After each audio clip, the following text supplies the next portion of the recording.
Bismillahirrahmanirrahim. Assalamualaikum warahmatullahi wabarakatuh. Alhamdulillahirrabbilalamin. Allahumma salli ala Sayyidina Muhammadin wa ala alihi wa sahbihi wa salim azmain. Alhamdulillah, kami dari Yayasan Rubatul Khairat Kota Ternate di bawah pimpinan Al-Habib Abdurrahman bin Kamil As-Sagaf. Sementara ini kami lagi membangun gedung pondok pesantren Rubatul Khairat Madrasah Al-Ulya yang sementara dibangun, ya. Gedung lantai 3. Kami sangat membutuhkan dana infak dan sedekah dari jamaah bapak-bapak dan ibu-ibu. Bagi yang mau berinfak untuk melanjutkan pembangunan gedung pondok pesantren, bisa ditransfer di rekening Bank Syariah Indonesia atas nama Yayasan Rubatul Khairat. Nomor rekening 7235639526. Terima kasih.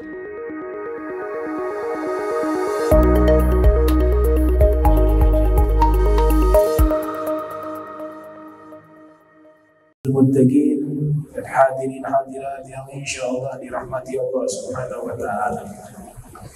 Kita sampai ke hadis yang ke-25. Temanya adalah at-tanafus fil khairi wa fadlu dzikri. At-tanafus, berlomba-lomba di dalam kebaikan. Fastabiqul khairat, bahasanya. Fabidzalika falyatanafasil mutanafisun. Jadi diperintahkan kita dalam urusan kebaikan berlomba-lomba. At-tanafus wa fadlu dzikr, dan juga temanya yang keutamaan zikir. Hadis ini diriwayatkan oleh Abi Dzar Al-Ghifari radhiyallahu ta'ala anhu. Berbicara at-tanafus fil khair, berlomba-lomba di dalam kebaikan. Saya teringat dulu ada satu tokoh ulama inspirasi, inspirator. Beliau ini diberikan julukan Syekhul Islam, orang Rusia. Bisa bayangkan ya, tinggalnya di Rusia tapi tadi ulama besar. Luar biasa. Bernama Musa Jarullah. Tahun lahirnya tidak diketahui. Dengan kesepakatan tahun berapa, masih banyak perbedaan pendapat. Tapi wafat pada tahun 1949 Masehi. Wafatnya di Mesir, di Kairo. Tapi beliau orang Rusia. Bernama Musa Jarullah. Nah, beliau ini cocok dengan tema ini. Berlomba-lomba dalam kebaikan. Karena beliau sekalipun berada di tempat yang notabene bukan negara Islam, ya, Rusia. Di masa itu runtuh kerajaan Rusia di masa beliau. Nanti masuk wilayah Uni Soviet. Berada di lingkungan atau wilayah negara yang bukan negara Islam, bahkan pemahaman komunis di situ. Tapi bisa terlahir satu sosok ulama yang luar biasa. Bukan ulama yang levelnya biasa-biasa. Beliau ini salah satu tokoh filosof, tokoh teologi, pemikir, jurnalis, politikus, pakar bahasa, ahli qiraah, ahli tafsir, paham hadis. perbandingan mazhab, ya, sampai beberapa mazhab, lebih dari 4 mazhab dikuasai. Nah, ini inspirasi sekali. Bernama Musa Jarullah. Jarullah artinya tetangganya Allah, karena pernah bermukim di kota Makkah Al-Mukarramah kurang lebih 3 tahun. Ya, maksudnya tetangga Allah itu masjidnya, Masjidil Haram, Ka'bahnya, kan Baitullah, penghormatan. Beliau bisa beberapa bahasa yang luar biasa. Bahasa Arab bisa, bahasa Inggris juga bisa, bahasanya bahasa Rusia bisa, bahasa Tatar bisa, Sangsakerta bisa, Persia juga bisa, Turki juga bisa, banyak bahasa. Dan semuanya lancar berbahasanya itu. Nah, beliau ini punya semangat berlomba-lomba dalam kebaikan, itu luar biasa. Kalau ingin belajar satu bidang ilmu, itu harus beliau terjun langsung ke tempatnya. Misalnya beliau ingin mempelajari tentang kitab suci Hindu, beliau berangkat ke India. Sebelum belajar agama Hindu, buat kajian kitab sucinya, beliau pelajari dulu bahasanya. Bahasanya sudah dikuasai, baru mulai belajar isi kitab sucinya. Pergi ke Turki begitu juga. Mau belajar referensi buku-buku berbahasa Turki, belajar dulu bahasa Turki. Seterusnya, kurang lebih 8-9 bahasa dikuasai.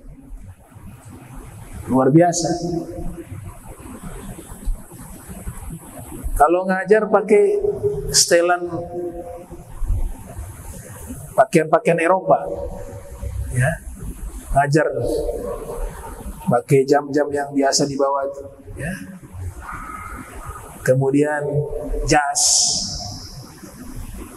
tapi dalam kepalanya itu ilmu luar biasa. Musa Jarullah.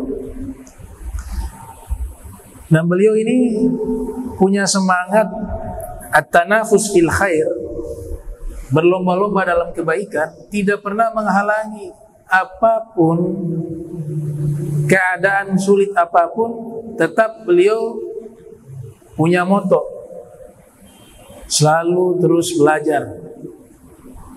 Masuk penjara beberapa kali, Inggris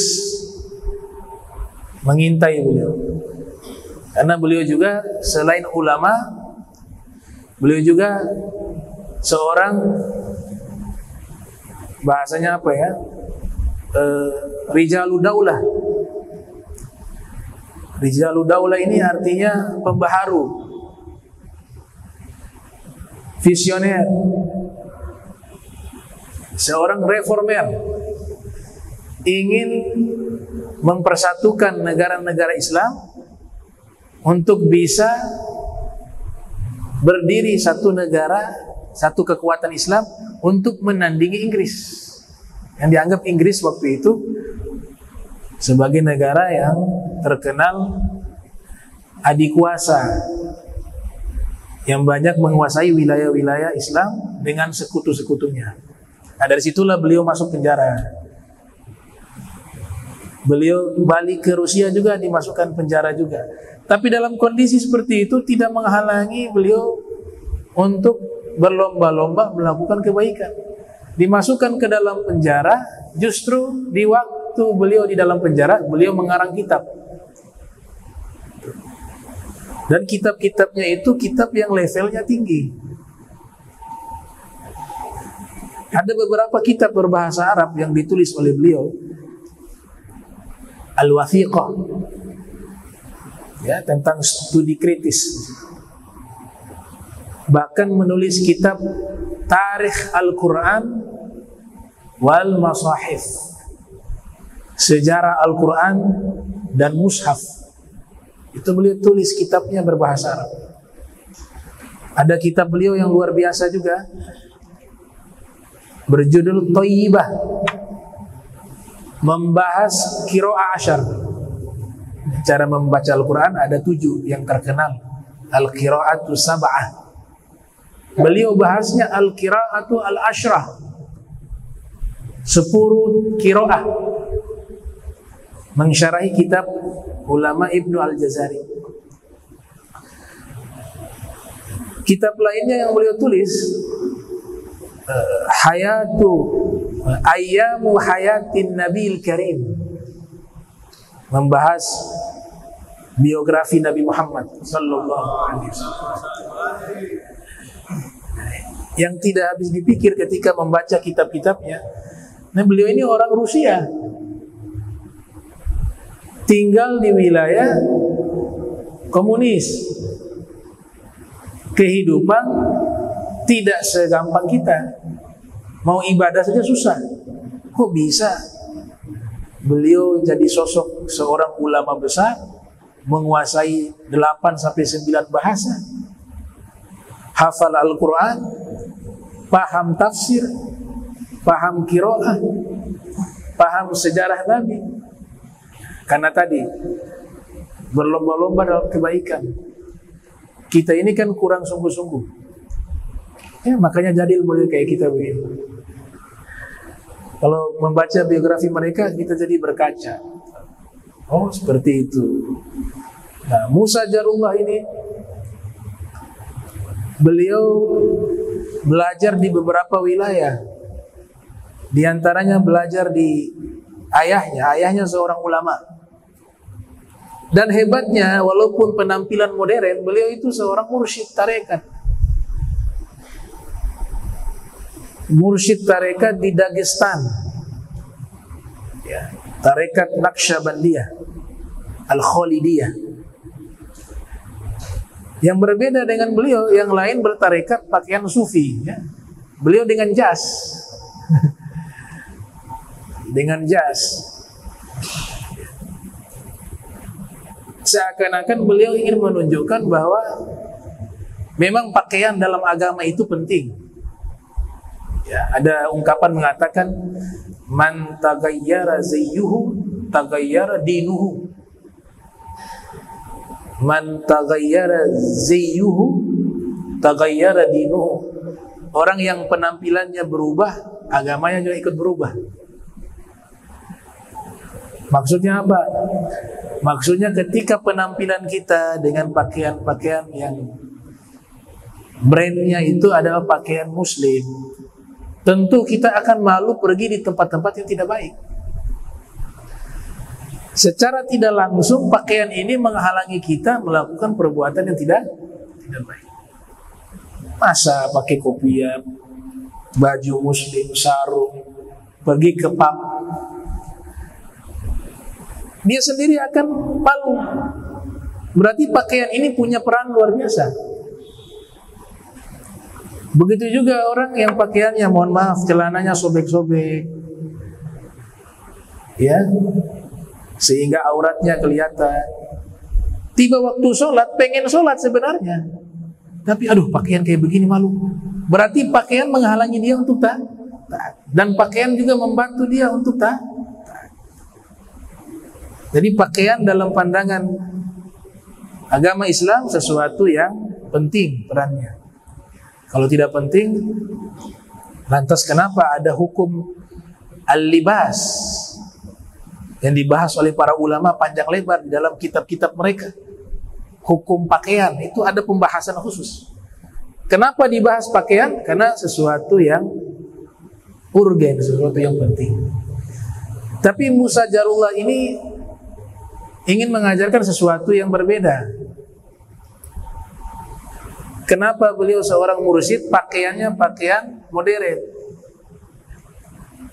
Beliau mengajarkan satu ilmu yang berbeda, bahwa sesungguhnya penilaian Allah secara substansi itu bukan di kostum, tapi di hati, perilaku, amalnya.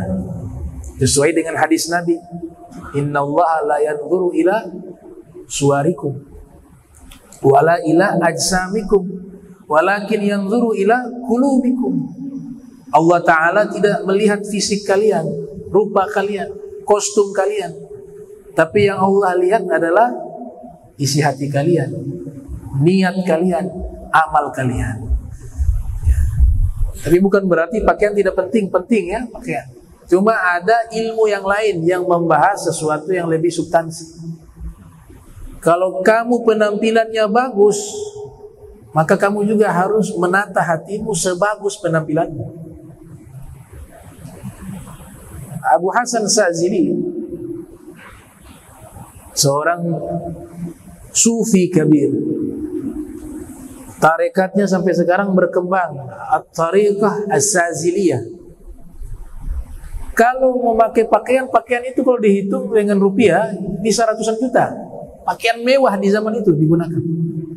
Dan beliau kaya raya. Ketika beliau gunakan pakaian yang mewah, maka sekelompok ulama mengkritik, bukankah kalian ini sufi yang mengajarkan hidup sederhana, zuhud, tapi kok penampilannya mewah?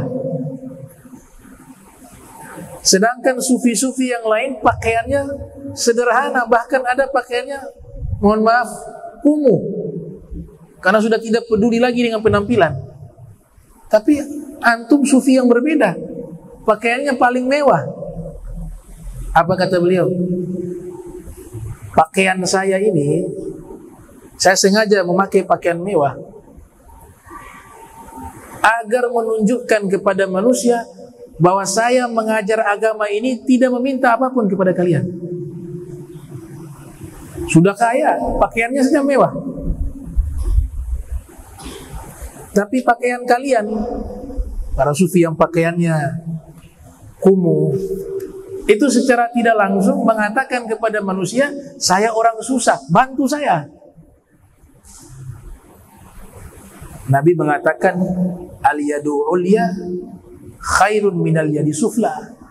Tangan di atas lebih baik dari tangan di bawah. Artinya yang memberi lebih baik dari yang menerima.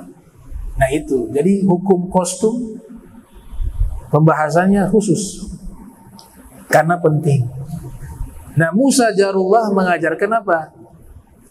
Bahwa menata hati, memperbaiki hati, dan kostum yang digunakan apapun itu atributnya, selama kamu orang yang baik, hati kamu bersih, maka Allah Ta'ala akan menilai hatimu, bukan hanya kostum. Itu pelajaran pertama. Pelajaran kedua, secara geografis tinggal di tempat yang kostum mereka seperti itu. Makanya butuh namanya antropologi sosial, sehingga dakwah itu bisa tersampaikan dengan siasat. Imam Ghazali itu menyatakan dalam kitabnya, orang yang rumahnya ada perabotan itu hukumnya tidak baik. Perabotan.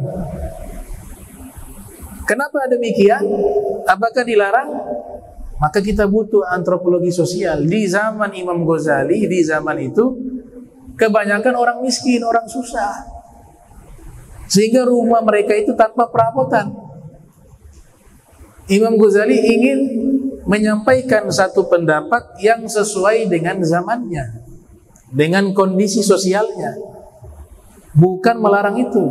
Justru zaman sekarang kebalik, kalau kita rumahnya nggak ada perabotan justru aneh.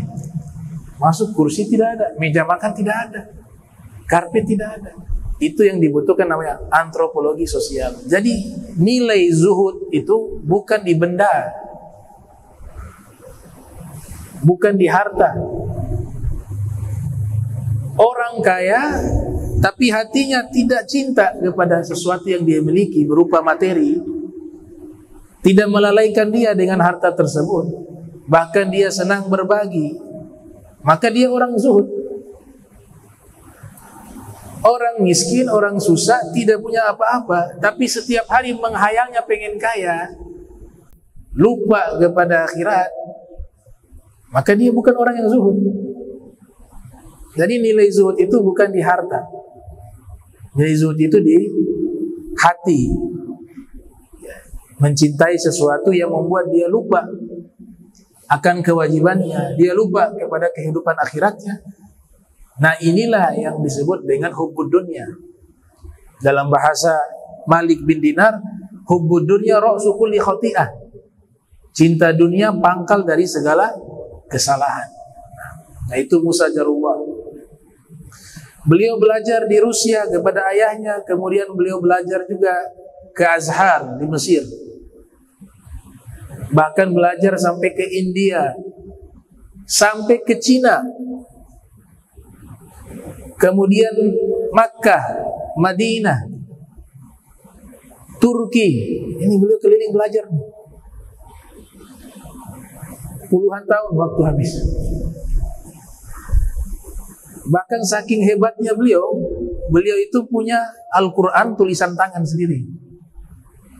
Al-Qurannya tulisan tangan sendiri. Kil mengatakan beliau nulisnya dari hafalan.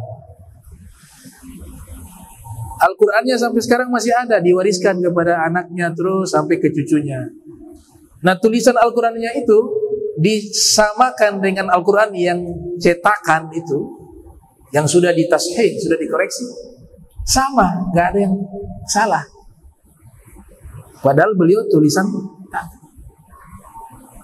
Berguru juga kepada Syekh Bakhit Al-Muti', salah satu mufti di Mesir, yang mengarang kitab tentang fotografi, Al-Jawabu Syafi fi Ibahati Taswir Fotografi.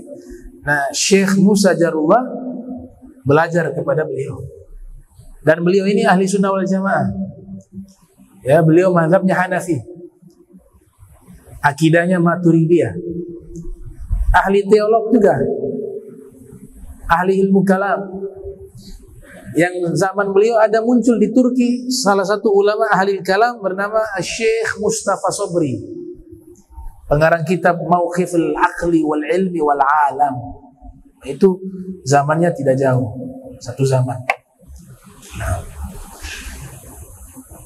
ini sekilas tentang sosok Musa Jarullah, ya. Musa Jarullah. An Abi Dzar radhiyallahu taala anhu menyatakan anna nasan min ashabi Rasulillah sallallahu alaihi wasallam qalu lin Nabi sallallahu alaihi wasallam, sesungguhnya ada sekelompok manusia dari sahabat-sahabat Rasul, qalu, mereka berkata kepada Nabi sallallahu alaihi wasallam, ya Rasulullah, zahaba ahlud dusur bil ujur. Wahai Rasulullah, ahlud dusur. Ad-dusur maknanya al-amwal al-kathirah. Telah pergi orang-orang kaya, kata sahabat-sahabat. Ini mungkin sahabat-sahabat yang miskin, yang susah. Mereka mengatakan orang-orang kaya mereka pergi membawa pahala-pahala yang sangat besar. Bahasa hadis ini harus hati-hati, ya. Saya selalu ingatkan, kalau menafsirkan Al-Quran dan hadis Nabi harus merujuk ke kitab-kitab ulama. Jangan otodidak. Karena bahasa Arab tidak sesimpel itu. Apalagi sudah masuk kepada firman, bahaya. Man qala fil Qur'an bi ra'yihi falyatabawa maq'adahu minan nar. Ada ancaman dari Nabi, siapa yang menafsirkan Al-Quran dengan otaknya, sebenarnya maknanya bukan hanya Al-Quran, hadis juga termasuk. Sama-sama wahyu. Memang bahasa hadis Nabi mengatakan Al-Quran. Siapa yang menafsirkan Al-Quran dengan otaknya, tidak dengan landasan ilmu, dia sudah mengambil satu kursi dalam neraka. Maka kami nyatakan, bukan hanya Al-Quran, hadis juga termasuk, tidak boleh ditafsirkan dengan otak. Harus butuh keterangan dari para ahlinya.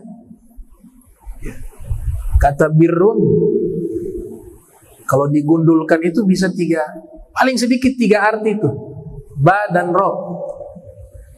Kalau saya baca birrun artinya apa? Perbuatan baik. Kalau saya baca burun, sudah berbeda artinya, gandum. Kalau saya baca barun, daratan. Hurufnya sama, ba dan ro.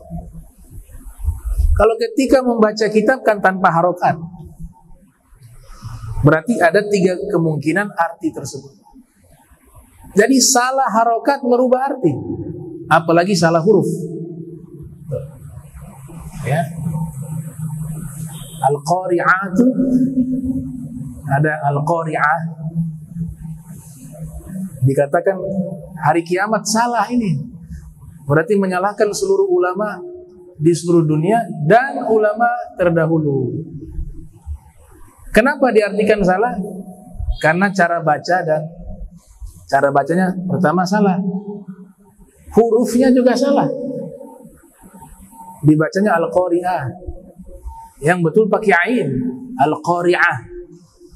Itu hari kiamat, benar. Mungkin yang dimaksud hamzah. Dalam Al-Quran tidak pakai hamzah, pakai ain. Nah ini ya ditujukan kepada semua kaum muslimin dan juga saya. Khususnya juga ini para mahasiswa yang menekuni atau kuliah di bidang Al-Quran. Kadang-kadang kan ngeri juga diskusi membahas Al-Quran. Tapi ini bukan ahli tafsir semua nih. Al-Quran gak bisa didiskusikan. Kalau buku-buku ilmiah silakan, karangan-karangan fulan wa fulan wa fulan. Tapi ketika Al-Quran, dia punya regulasi.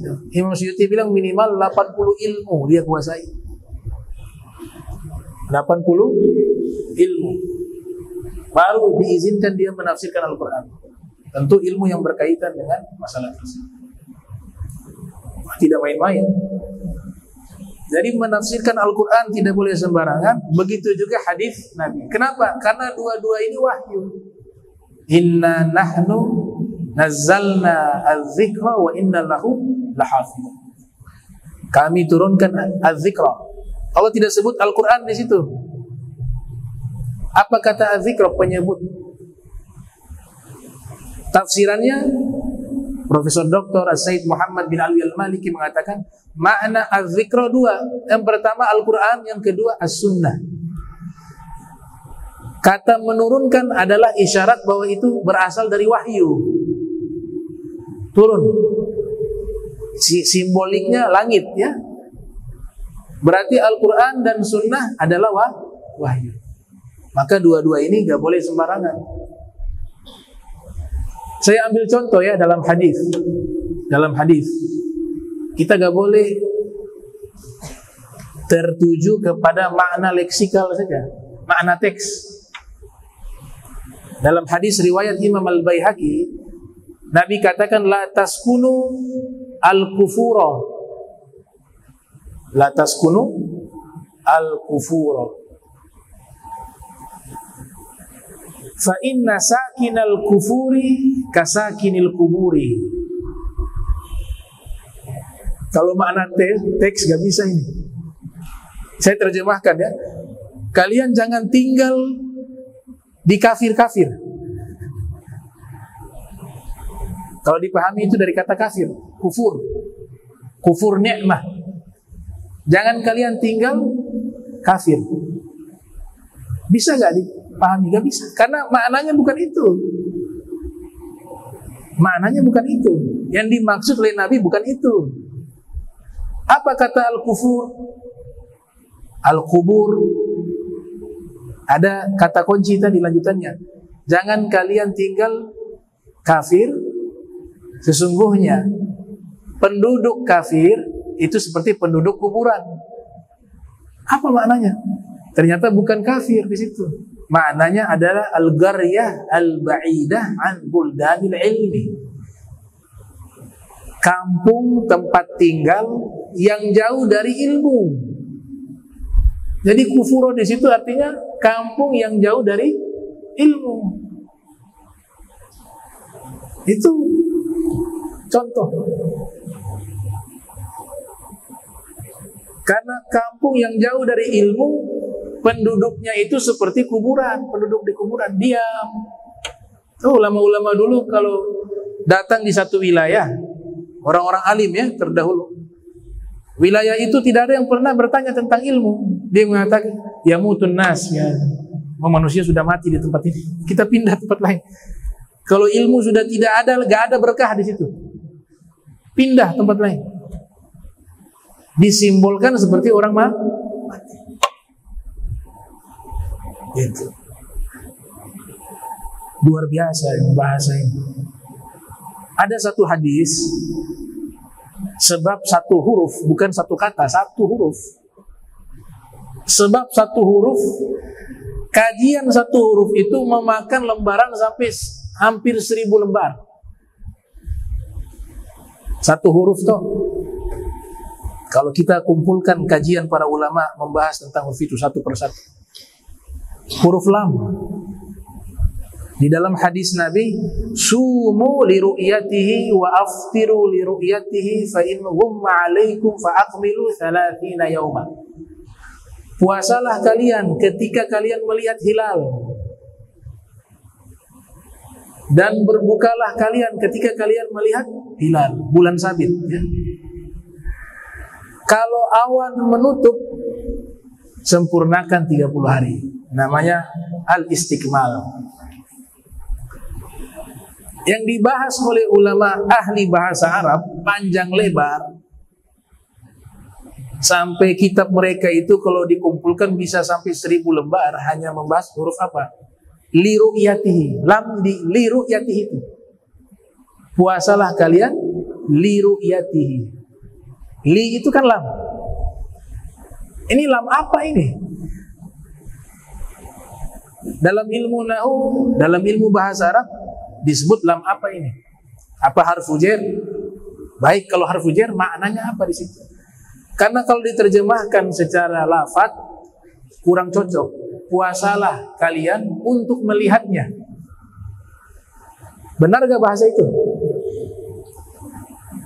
Puasalah kalian di bulan suci Ramadan untuk melihatnya. Tidak cocok. Untuk melihatnya.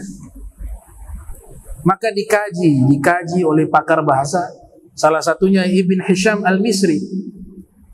Beliau yang menulis kitab Mughnil Labib an Kutubil A'arib. Beliau mengatakan apa? Makna sumu li ru'yatihi, artinya sumu ba'da ru'yatihi. Artinya puasalah kalian sesudah melihat hilal. Itu yang dimaksud oleh Nabi Muhammad sallallahu alaihi wasallam. Dari mana bisa tahu? Ilmu. Beliau pakar bahasa, akal bahasa. Jadi orang Arab sendiri sulit memahami itu. Harus yang berilmu. Tidak heran kalau Ibnu Khaldun yang lahir tahun 732 Hijriah, wafat 808 Hijriah, menyanjung Al-Imam Ibn Hisham Al-Misri. Beliau mengatakan, mazilna wa nahnu bil maghribi nasma'u annahu dhahara bi Misra alimun bil arabiyati yuqalu lahu Ibnu Hisham anha min Sibawi. Ibnu Khaldun menyanjung, kami tinggal di Maghrib. Mana Maghrib? Maroko. Kami tinggal di Maghrib. Kami mendengar kabar, sesungguhnya telah muncul salah seorang alim bahasa Arab yang ada di Mesir. Namanya adalah Ibnu Hisham. Dan dia lebih alim ilmu nahunya dari Imam Sibawi. Subhanallah. Huruf lam. Jadi gak bisa diartikan hanya teks. Bahasa Al-Quran, bahasa hadis ada dua. Bahasa Al-Quran, bahasa hadis ada dua macam. Ada makna hakiki, ada makna majaz. bahasa kiasan. Al-Imam Ma'mar ibn Muthanna menulis kitab sudah ribuan tahun yang lalu, Majazul Quran, majaz di dalam Al-Quran. Kenapa bahasa Al-Quran ada majaz? Ya karena bahasa Al-Quran menggunakan bahasa Arab dengan bahasa-bahasa lainnya, bukan hanya bahasa Arab, bahasa-bahasa lainnya semuanya punya dua bahasa itu, bahasa hakiki dan bahasa majaz. Saya menganalisa bahasa dalam Al-Quran itu justru lebih banyak bahasa majaz dibanding hakiki. Ya, kalau ada yang mengoreksi silakan, tapi saya simpulkan demikian. Alasannya apa? Yang pertama, Al-Quran itu diturunkan kepada Nabi Muhammad SAW menggunakan bahasa Arab di saat syair-syair Arab sedang berkembang pesat di masa itu. Di zaman Nabi kan lagi ramai apa? Tentang syair. Syair-syair. Nah, kalau dalam konsep ilmu puisi atau syair itu, bahasa yang makin bohong makin bagus. Walaupun saya tidak sependapat seutuhnya, karena berbicara Al-Quran tidak ada yang bohong, berbicara hadis tidak ada yang bohong, dan metafor dan hiperbol itu bukan kebohongan, tapi keindahan bahasa. Tapi dalam konsep puisi ada yang berpendapat demikian, makin bohong makin bagus. Wahai istriku, kau bagaikan matahari yang bersinar. Bohong. Mana istrinya matahari? Kulitmu berkilau bercahaya, senyumanmu bagaikan rasanya semanis madu. Itu bohong semua tidak? Bohong. Kayak konsep puisi, makin bohong makin indah.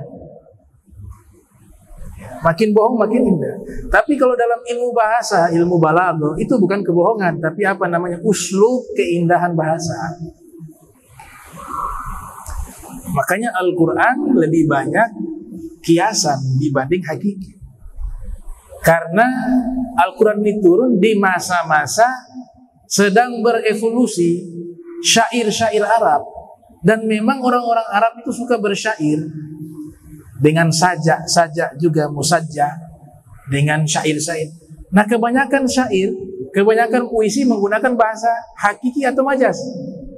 Bahasa majaz. Kalau sudah hakiki gak indah lagi, keindahannya gak ada. Dan Al-Quran ini adalah puncak daripada sastra Arab, puncak dari keindahan bahasa. Kalau dia puncak dari keindahan bahasa, maka bahasa yang digunakan majaz paling banyak. Contoh ya, waqfat lahuma janaha dzulli minar rahmah. Waqfit ya, waqfit lahuma janaha dzulli minar rahmah, ya, dikoreksi ya, waqfit lahuma janaha dzulli minar rahmah. Rendahkanlah sayapmu di hadapan kedua orang tuamu sebagai bentuk rahmat.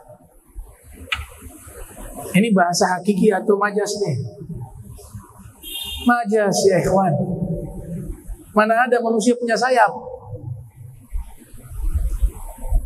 Masa dikatakan rendahkanlah kedua sayapmu, sedangkan khitabnya ini kepada manusia. Manusia tidak punya sayap. Yang punya sayap berarti bukan makna hakiki ini. Ini bahasa majaz. Itu Al-Quran. Apa artinya? Dia masuk di ilmu bayan, bab isti'arah,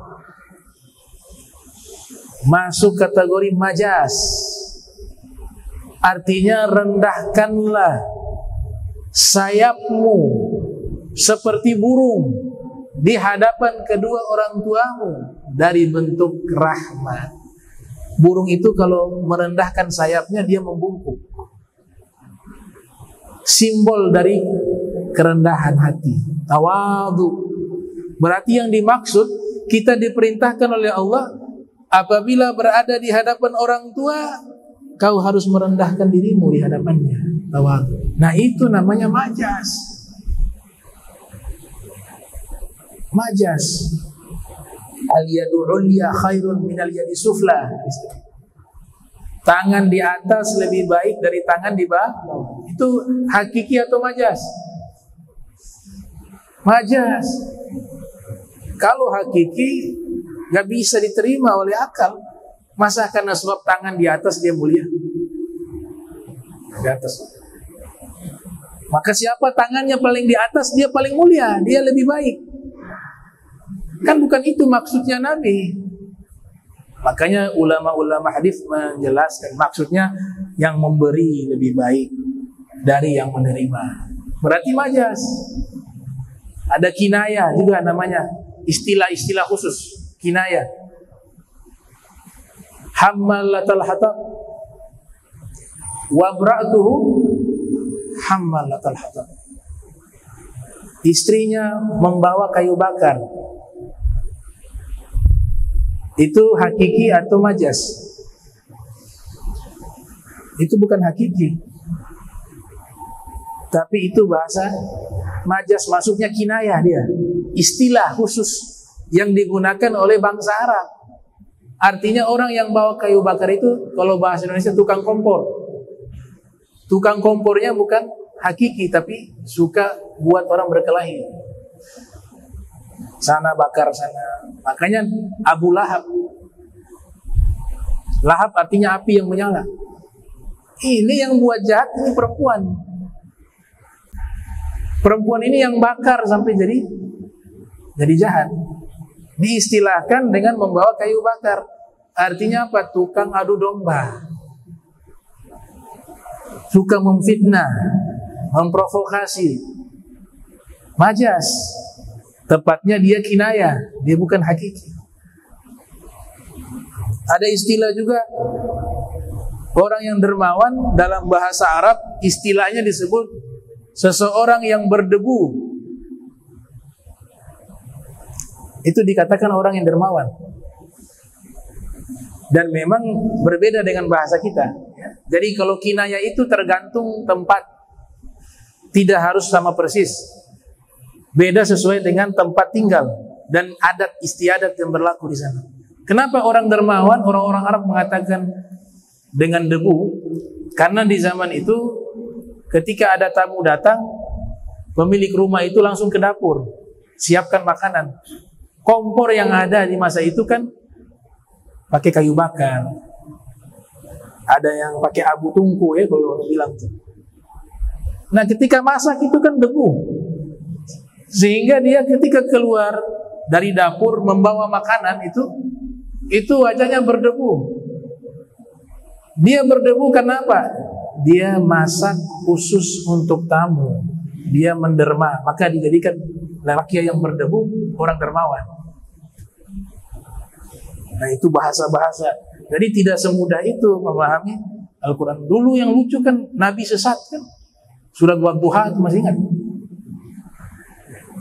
Dolang fahada wa wajadaka ahilan fa'agna wa wajadaka dolang fahada.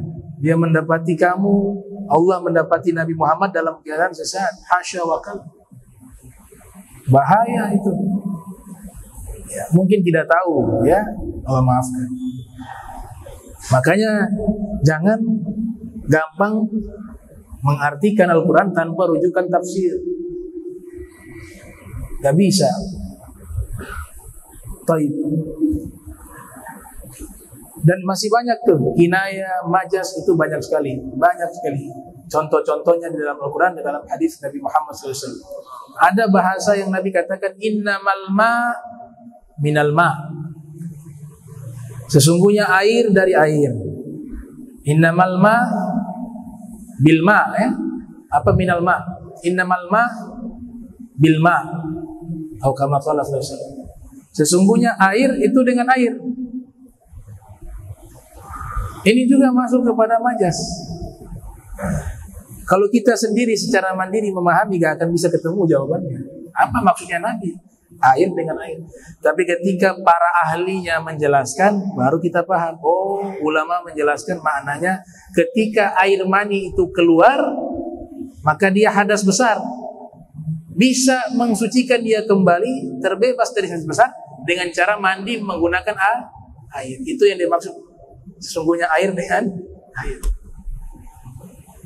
Nabi bahasanya sepotong, tapi kalau dijabarkan jadi berjilid-jilid kitab.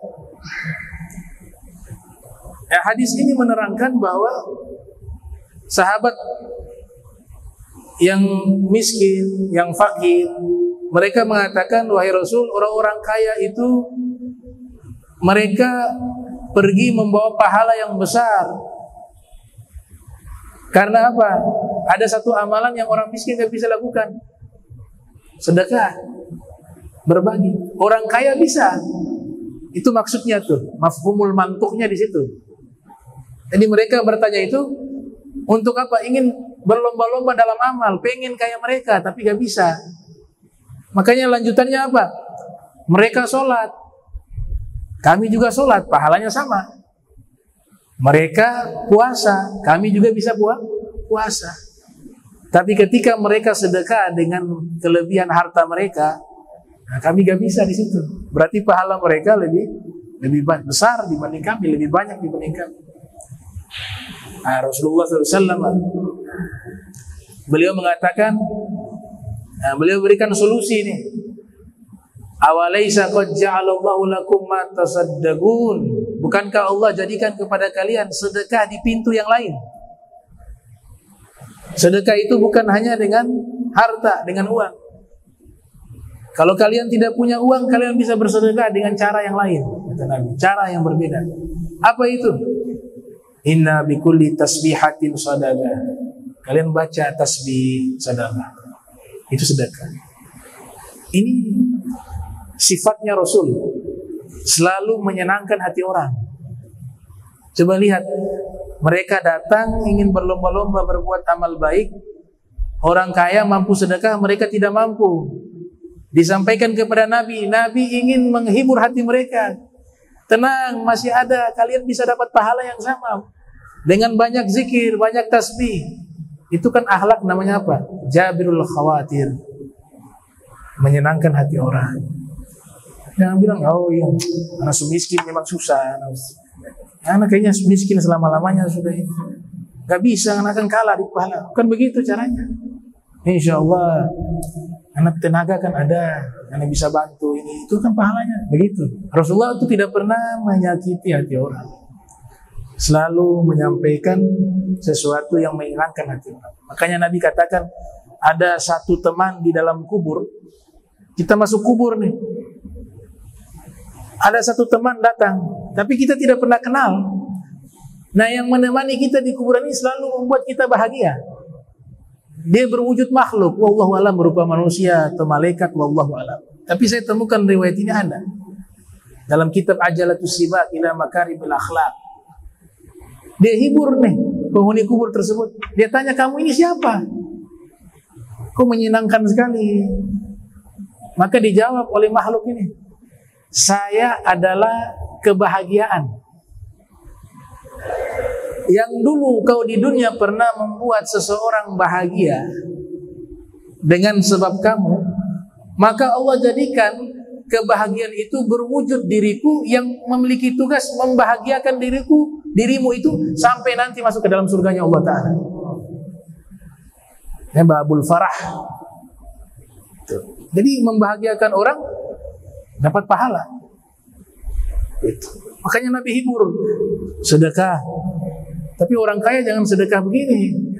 Punya uang banyak, gak mau sedekah hartanya, terus Nabi bilang sedekah dengan tasbih saja. Subhanallah, subhanallah. Beda. La ilaha illallah. Ini sedekahnya orang fakir miskin yang sudah tidak punya harta. Mereka bisa dapat pahala tersebut dengan tasbih, dengan tahmid, dengan tahlil. Dan ini juga menjadi dalil bahwa sedekah itu bukan hanya dengan harta, tapi dengan zikir juga disebut sedekah. orang yang meninggal dunia. Dalam hadis riwayat Imam Muslim, ada seorang ibu meninggal. Dan ini disebutkan juga oleh Ibnu Qayyim dalam kitab Ar-Ruh. Dia datang menemui Nabi sallallahu alaihi wasallam. Wahai Rasulullah, ibu saya sudah meninggal dunia. Kalau ibu saya masih hidup, beliau itu rajin sedekah. Akan tetapi sekarang sudah meninggal. Bagaimana kalau sekarang ini saya sebagai anak sedekah untuk ibu saya yang sudah meninggal? Apakah hal itu boleh? Dan apakah sampai kebaikannya? Apa jawab Nabi? Naam. Iya, sampai. Sedekah itu sampai. Nabi katakan tasbih sedekah, tahmid sedekah, tahlil sedekah. Nah, orang tahlilan itu baca zikir. Itu sedekah diniatkan kepada orang meninggal sampai berdasarkan hadis Sahih Muslim. Al-kalimah thayyibah sedekah. Bahkan Nabi katakan secara umum, perkataan yang baik itu sedekah. Idza hadartum al-janazata faqulu khaira. Apabila kalian menghadiri jenazah, ada orang yang meninggal, maka ucapkanlah kalimat yang paling baik. Sekarang kalimat yang paling baik apa? Membaca firman Allah, membaca Al-Quran. Kalimat yang paling baik zikir. Itu riwayat. Jadi semua sedekah. Memerintahkan berbuat baik juga sedekah. Mencegah perbuatan mungkar juga sedekah. Bahkan Nabi katakan, mohon maaf, berhubungan intim suami istri itu juga sedekah. Berhubungan intim suami istri itu sedekah. Sahabat heran di situ. Qalu ya Rasulullah, ayati ahaduna syahwatah wa yakunu lahu fiha ajr. Wahai Rasul, ini seseorang berhubungan intim karena ingin menghilangkan syahwatnya. Apa itu dapat pahala? Masya Allah. Nabi mengatakan, ara'aitum law wada'aha fi haram. Nabi jawabnya bukan langsung, tapi kias. Pakai analogi. Itu cerdasnya Rasul Muhammad SAW. Sehingga jawaban itu benar-benar masuk ke kepala dan hati kita. Seharusnya kan Nabi sisa jawab, iya dapat pahala, selesai kan. Tapi Nabi mengajar kita berpikir. Jadi agama ini agama berpikir, bukan agama malas. Satu ayat langsung haram, bid'ah, sesat. Bukan begitu. Nabi mengajarkan bukan hanya teks dalil, tapi metodologi memahami dalil. Itu dalam usul fikih namanya kias. Namanya contoh nih. Ya Rasulullah, ini berhubungan intim kok dapat pahala? Tinggal jawab saja, iya dapat pahala, selesai. Tapi Nabi tidak jawab seperti itu. Nabi katakan begini, bagaimana menurutmu seandainya kau letakkan hal tersebut di tempat yang Allah haramkan? Bagaimana menurutmu? Bukankah itu dosa? Maksudnya apa? Zina. Dia lampiaskan lewat perzinahan. Itu kan dosa. Fakadzalika, maka demikian juga kalau meletakkan di tempat yang haram perbuatan tersebut, maka yang dia dapati dosa. Maka sebaliknya, jika diletakkan kepada sesuatu yang halal, maka dia bernilai pahala. Ini uslub bahasa yang sangat tinggi. Ini orang-orang jenius yang punya jawaban semacam ini. Kalau naam itu orang sudah, iya kan? Bagaimana? Iya sudah, itu haram sudah. Bikin apa mas? Begitu sudah, dari dulu begitu. Tanya-tanya lagi sudah. Itu umumnya seperti itu. Tapi Nabi ajak berpikir. Nabi ajak metodologi memahami nas. Nabi ajak bagaimana yang disebut dengan uslub al-jawab, cara menjawab yang tepat. Kalau kau berzina kan haram, dapat dosa. Nah ini kau lakukan sesuatu yang halal, kau dapat pahala, kata Nabi Muhammad SAW. Kana lahu ajr. Kamalul aklin Nabi, kesempurnaan akal Nabi Muhammad sallallahu alaihi wasallam.